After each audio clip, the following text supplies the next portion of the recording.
We are in talks with Dr. Naresh Trehan. Doctor Trehan, एक trend human resources की बात कर रहे थे, पर्टिकुलरली इन मेडिकल फील्ड।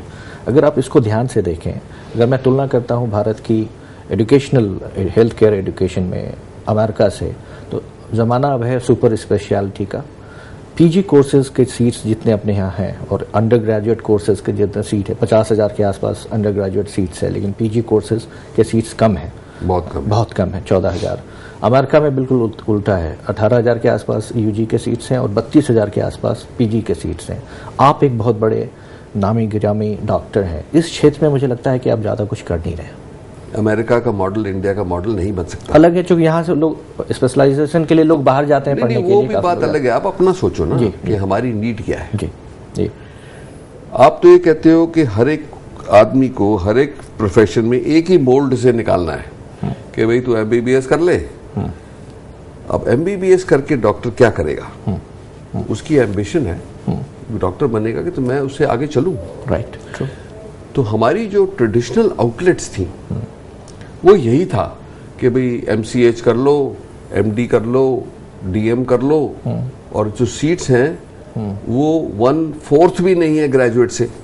ठीक है, तो हमारे पास हजारों लाखों, अब तो लाखों में हो गई बात, स्टूडेंट्स हैं जो एमबीबीएस पास करके बैठे हैं इस एस्पिरेशन में कि किसी दिन हम सुपर स्पेशलिस्ट बनेंगे। उनके लिए आउटलेट नहीं है जी। ठीक है जी। वो फ्रस्ट्रेट होते जाते हैं। आप ये कह रहे हो कि हमें इतने सुपर स्पेशलिस्ट की भी जरूरत है, पर हमें एमबीबीएस डॉक्टर्स की भी, फैमिली डॉक्टर्स की भी जरूरत है, क्योंकि अगर जो ग्राउंड लेवल पे काम करना है तो उन्होंने करना है। जी जी। सुपर स्पेशलिस्ट ने तो विलेज में जाना नहीं है, उसने छोटे हॉस्पिटल में जाना नहीं है। जी जी। तो आपको क्या करना है? आपको उनकी वर्किंग कंडीशंस को ऐसा करना है कि वो जाके 24 घंटे काम करता। सी आप कहोगे कि देखो गवर्नमेंट एम्प्लॉय की इससे ज्यादा तनख्वाह नहीं हो सकती, अग्रीड। डॉक्टर से आप कहोगे कि तू उतना ही काम कर, 5 दिन 8 घंटे, तो बात अलग है। डॉक्टर तो 24 आवर्स काम करना, उसने जहां भी जाएगा उसको तो ऑन कॉल रहना है, उसको ये करना होगा। So there should be a better pay for those people to attract them कि एमबीबीएस का डॉक्टर भी अपनी लाइफ बना सकता है। ओके। सेकंड, जो हम स्पेशलाइज्ड कोर्सेज कर रहे हैं, जैसे हमने पीजीडीसीसी शुरू किया जी, तो पीजीडीसीसी हमने कार्डियोलॉजी में एक रूरल डिप्लोमा देने की बात करी कि 2 साल का कोर्स है, एमबीबीएस के बाद आप एक रूरल कार्डियोलॉजिस्ट या बेस लेवल के कार्डियोलॉजिस्ट बन गए। ये मैं इंदिरा गांधी ओपन यूनिवर्सिटी का मैं कहूंगा कि बहुत अच्छा इनिशिएटिव था, और डॉक्टर देवी शेट्टी और मैंने मिलकर ये बनवाया था वहां पे। उससे इतने लोगों को फायदा हुआ है कि वो अब क्रिटिकल केयर कर सकते हैं, अब वो बेसिक कार्डियोलॉजी कर सकते हैं, बेसिक एको वो काफी बड़ा गैप। ऐसे हम हर स्पेशलिटी में हम बना सकते हैं कि सुपर स्पेशलिटी बनने की जरूरत नहीं है, there is a mid level, but MBBS होना जरूरी है। एक बीच में गवर्नमेंट ने सोचा था कि 3 साल कोर्स कर दो कि पूरा डॉक्टर ना बने, आधा डॉक्टर बन जाए। वो डेंजरस है हमारी ओपिनियन में, क्योंकि अगर जो नॉलेज ही नहीं है बेसिक, तो आप नुकसान कर सकते हो बहुत किसी पेशेंट का, और अगर पेशेंट का नुकसान करोगे तो बहुत ही वो तो नेगेटिव हो गया ना। इसलिए मैं कह रहा हूं कि एमबीबीएस होना तो जरूरी है, और एमबीबीएस की क्वालिटी अभी पुअर है, उसके ऊपर हमें बहुत गौर देना है। जब आपने क्वेश्चन पूछा अबाउट ट्रेनिंग, इसलिए हेल्थ सेक्टर स्किल काउंसिल बनी कि जो हम जीडीए लेते हैं, टेक्नीशियंस लेते हैं, उन बेचारों को कोई एजुकेशन नहीं है। वो हम आते हैं, उनको कहते हैं भाई जैसे आप ये जॉब करना शुरू करो, ऑन द जॉब सीखो, तो वो नुकसान करेगा ही, उसकी क्वालिटी ठीक कभी नहीं होगी। इसीलिए जो हमने जो ट्रेनिंग प्रोग्राम शुरू किए हैं हेल्थ सेक्टर स्किल काउंसिल, और इसमें मैं गवर्नमेंट को एक्चुअली दाद देता हूं कि ये एक्चुअली चल गया है। तो आने वाले 5 सालों में हमने हेल्थ सेक्टर स्किल काउंसिल के तहत जो हमने रिस्पॉन्सिबिलिटी ली है कि 5 लाख लोगों को ट्रेन करना है 10 साल में। लेकिन मेडिकल कॉलेज में एक और प्रॉब्लम है, वो ये है कि जो एडमिशन होता है उसमें जो मैनेजमेंट कोटा है और पैसे दे करके एडमिशन दिया जाता है। तो ऐसा नहीं लगता है कि जो एंट्री बेस जो है, जहाँ पे, बिकॉज डॉक्टरी पेशा एक ऐसा पेशा है जिसमें लोग ऐसे आए जो पढ़ाई लिखाई में अच्छे हों, जिनका बैकग्राउंड अच्छा रहा हो, पढ़ने में अच्छे रहे हों, उसके बजाय डोनेशन दे के एडमिशन हो जाता है। देखो ये तो स्कैंडल है जी, ये तो स्कैम है ही है, और ये गवर्नमेंट को भी पता है, ये फेलियर भी है गवर्नमेंट का। कि क्या हुआ है कि गवर्नमेंट की पॉलिसी क्या है कि सिर्फ गवर्नमेंट या trust can open medical colleges. Private groups like ours we can not open a medical college, although सबसे बढ़िया टीचर्स हमारे पास हैं जी. सबसे ज्यादा क्लिनिकल मटेरियल हमारे पास है, सबसे हाई एंड की टेक्नोलॉजी हमारे पास है, बट आप टीच नहीं कर सकते. क्यों? सारा जो ये प्राइवेट मेडिकल कॉलेजेस हैं largely have been hijacked by politicians and their relatives to as a land grab कि जी उसके नाम से 50 एकड़ ले लिया कहीं. फेक हॉस्पिटल है, फेक ट्रेनिंग है, इतनी पुअर क्वालिटी निकल रही है कि हमें मतलब शर्म आनी चाहिए कि हम ये कर रहे हैं. इसमें लेकिन नियमों को थोड़ा कड़ा तो किया गया है. फॉर एग्जांपल 500 बेड्स के हॉस्पिटल होने चाहिए, ये सब तो जोड़ा गया है. कोई फर्क नहीं पड़ेगा. ओके. आपने देखा है, पता है आपको कि एमसीआई में कितना स्कैंडल हुआ था. ओके. अभी ये मेडिकल कॉलेजेस में क्या हुआ है कि आप देखेंगे कि अपने एम्प्लॉयज को एडमिट कर देते हैं बेड्स भरने के लिए इंस्पेक्शन से पहले, और किराए की फैकल्टी आती है जो घूमती रहती है जिस दिन इंस्पेक्शन होना है. ये बहुत हर चीज में इंडिया में ये हो गया. इसलिए तो मैं कह रहा हूं कि आज के दिन हर एक के दिल में एक ही दरकार है हिंदुस्तानी के, कि जो हमारी हालत आज हो गई है किसी की भी रिस्पॉन्सिबिलिटी से हुई है, हम इससे कैसे निकलेंगे, क्योंकि आने वाली जनरेशंस को काफी तकलीफ होने वाली है. जी. तो इसीलिए अगर जो हम अपने आप को नहीं संभालते, और मैंने शुरू में भी बोला था इंटेग्रिटी बहुत बड़ी चीज है, खास करके हेल्थ केयर और एजुकेशन में. आपने दोनों बातें कही. ये जो पैसे लेके कोटा से निकाल दो या किसी तरह भी निकाल दो, इसको हमें एक्चुअली इतनी कड़ी एक्टिविटी करनी है कि लोग दहशत से ही डर जाएं कि अगर जो हम ये काम करेंगे तो इसमें हमारे बहुत नुकसान हो सकता है. हिंदुस्तान में किसी को दहशत नहीं है आज. उनको ये पता है कि मैं गलत काम कर रहा हूं, पकड़ा जाऊंगा तो पैसे देके निकल जाऊंगा. अब जब तक ये फीलिंग होगी पर फिर हम बातें ही करते रहेंगे, हिंदुस्तान कहीं नहीं जाएगा. आप ब्लूप्रिंट की बात कर रहे हैं, उसमें आपने इन चीजों को रखा है या नहीं रखा है? बिल्कुल. ओके. ये रखा है कि ये स्टैक्ड है कि एक आप ये सोचो, एक आप कंपनी बनाते हो, आप अपनी टीवी चला रहे हो, आपने सारे एस्पेक्ट उसके सोचे, उसकी टेक्नोलॉजी सोची है, उसका ह्यूमन कैपिटल सोचा है, उसकी फिजिकल स्ट्रक्चर देखना है कहां पे होगा, कैसे उसके ऑपरेशंस होंगे, कैसे अकाउंट्स रखे जाएंगे, तो एक ब्लूप्रिंट होता है. जी बिल्कुल. हमारे हिंदुस्तान में वो ब्लूप्रिंट है ही नहीं. Okay. हमारे तो क्राइसिस मैनेजमेंट है और हमारे में बैंड एड लगाते जाओ. Okay. वो जो है वो तो चलना पड़ेगा अभी, पर उसके साथ साथ अगर जो हम एक टोटल प्रोग्राम बना के चलेंगे जो 10 साल में अकम्प्लिश होगा, मैं नहीं कह रहा आज होगा, पर एटलीस्ट हम उस दिशा में तो चले. एक ब्लूप्रिंट होगा उस दिशा में. आज दिशा ही नहीं है. बिल्कुल. और दूसरी बड़ी बात मैं आपको बताऊं कि हमारे जो मिनिस्टर्स हैं उनको कुछ तो हेल्थ की नॉलेज होनी चाहिए.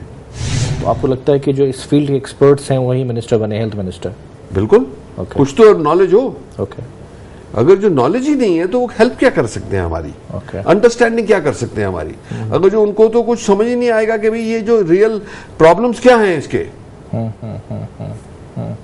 यू अंडरस्टैंड, ये हमारे पॉलिटिकल सिस्टम में काफी कमी है. जी जी. कि आप जिसको कोई इंडस्ट्री का वो ही नहीं है, नॉलेज ही नहीं है, वो इंडस्ट्री चला रहा है. कुछ तो होना चाहिए. कुछ तो आप उनको, या तो उनको बोलो जी आप बनने वाले हो मिनिस्टर, जाके एबीसी तो सिखाओ. राइट. पहले 6 महीने आप. तो आपके हिसाब से मिनिस्टर, हेल्थ मिनिस्टर बनने का क्राइटेरिया क्या होना चाहिए? एक एमबीबीएस डॉक्टर और क्या?